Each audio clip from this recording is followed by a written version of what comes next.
A very good afternoon to you and welcome to your lunchtime news. Let's start off with a look at the headlines. World Climate Change Conference to take place today as well.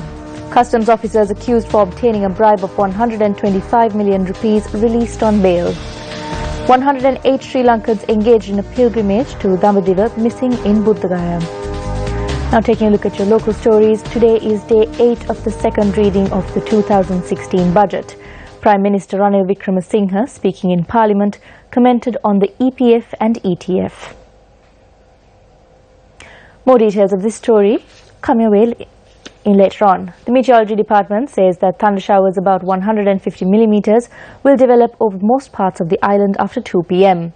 A number of reservoirs have reached spill level as a result of the heavy showers experienced.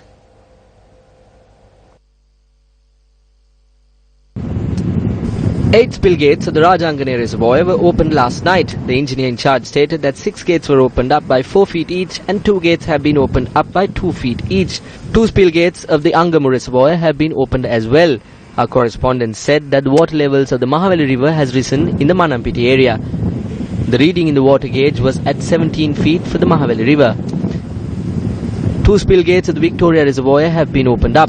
Our correspondent in the area stated that the measure was taken as the reservoir had reached spill level.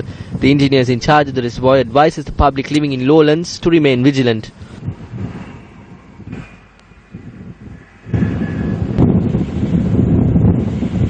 Director General of the Irrigation Department Mohan Raj stated that to maintain the water levels in reservoirs below spill level, water will be released from reservoirs. Thereby, this program to release water will be in effect in the Veheragala, Lunugambehera, Murutawela, Senanayaka Samudre, Tadruoya, Rajangane and 11 other reservoirs. He added that this measure will not pose a risk to the people living in low-lying areas. He further added that this measure was taken to ensure that the dams do not break free and as a preparation for the monsoon rains. The 3 customs officers who were arrested for allegedly accepting a bribe of 125 million rupees have been released on bail. This was the order given when they were produced before Colombo Chief Magistrate Gihan Pilapitiya. Colombo Chief Magistrate Gihan Pilapitiya ordered that the suspects be released on a surety bail of 5 million rupees each and a cash bail of 100,000 rupees. In addition, the Colombo Chief Magistrate ordered that the suspects refrain from travelling overseas and are to report to the Commission to investigate allegations of bribery or corruption on the last Sunday of every month. The 3 suspects are alleged to have refrained from performing their duties by imposing taxes on a businessman who was importing car spare parts into the country.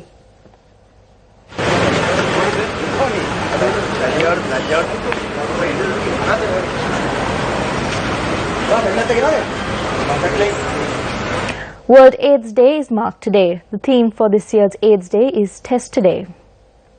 The National STD AIDS Control Program says that there are approximately 3,600 patients with HIV in Sri Lanka. It adds that 4 individuals are reported each week who are diagnosed of the disease. The director of the program, Dr. Sisiraliyanage, said that 20 to 25 people die annually due to AIDS. He added that around 1,800 people do not know they carry the AIDS virus. Dr. Sisiraliyanage further noted that having unprotected sexual relations is the main cause for the increase in the number of HIV/AIDS cases in this country. Dr. Sisiraliyanage added that since the National STD AIDS Control Program provides medications free of charge for patients to obtain this facility without delay. 108 Sri Lankan pilgrims who attended the Dambadiva pilgrimage from Galgamur have been stranded in Buddha Gaya. When Newsfirst inquired, a Sri Lankan from the location stated that the group of pilgrims have been left stranded for not paying advances for the program organizer. Newsfirst made inquiries from the relevant official, Mr. Gunaratna Bandha. He stated that he was unable to carry out the pilgrimage due to a lack of money for expenses. Sri Lankan Ambassador to India Asala Veerakone said that their tickets will be issued to the pilgrims who are currently in Buddha Gaya after bringing them down to Chennai.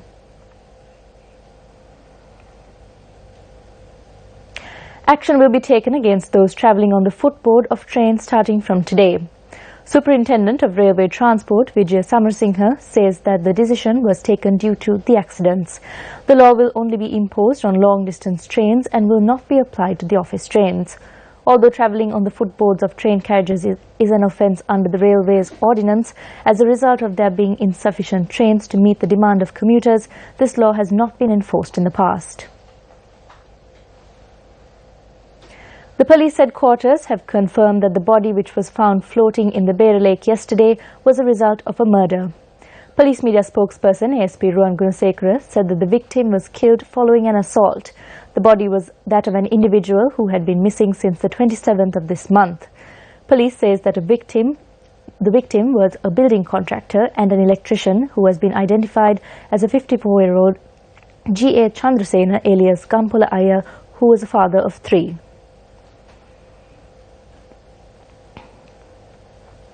Fishmongers who have been trading for years at the Chilao main fish market say that they are losing their trading centres. For years, these fishmongers traded at the Chilao main fish market, and they allege that they are losing their trading centres as the fish market has been taken over by the Fisheries Corporation. We cannot serve fish here standing in this mud. By tomorrow or the day after, we will have to start getting medication for our legs. We don't have this place or the other. We feel lost. We've been searching for a place from morning, and when we came here, they say not to have it here. Where else can we go? A protest citing that the demands of the hotel employees be met is currently being held opposite the Tourism Ministry in Colombo 3. The protest has been organised by the Hotel Employees Centre of the Intercompany Employees Union. The protesters lament that a solution to their issues related to work have not been met for years after having directed the issue to the relevant authorities. They further said that 4 leading hotels in Colombo had to be shut down. They lamented that as there is no mention of their rights, their jobs have become unstable.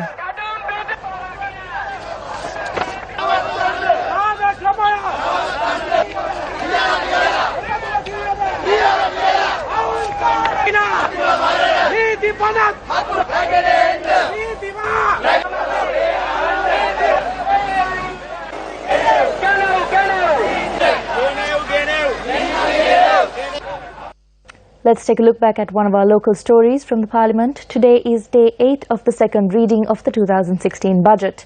Prime Minister Ranil Wickremesinghe, speaking in Parliament, commented on the EPF and ETF.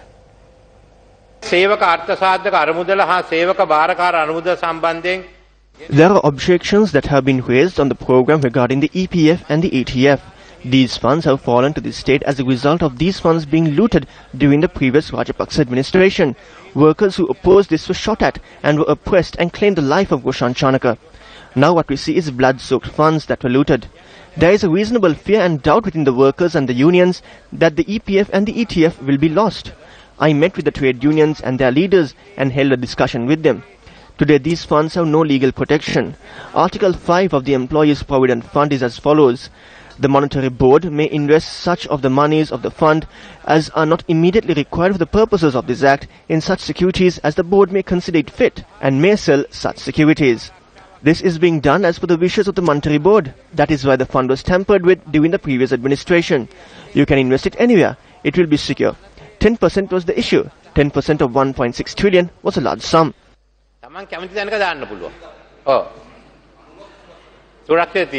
ඒ 10න්නේ ප්‍රශ්නේ මෙතන 1.6 trillion වල 10% කියන්නේ ලොකු ගාණක්. ඔව්. ඔව්. ඒ අනුව හරි. ඒ අනුව සේවක අර්ථසාධක අරමුදල පිළිබඳ පනතෙහි. In addition, there are no conditions mentioned over the securities of the Employees Provident Fund. It added that the Monetary Board may establish such reserves out of the income of the fund as the Monetary Board may determine, to meet any contingencies or any depreciation in the market value of the assets of the fund.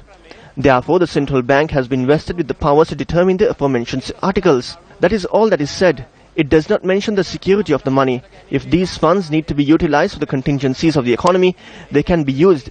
That is why they have that power. Finally, it comes under the monetary administration of Parliament. These proposals have been discussed. Decisions have not been reached. During the discussions with the trade unions, their views are sought on the amalgamation of the EPF and the ETF. We asked them, should we amalgamate it or continue with the separate funds? They noted that it was more suitable to operate the funds separately.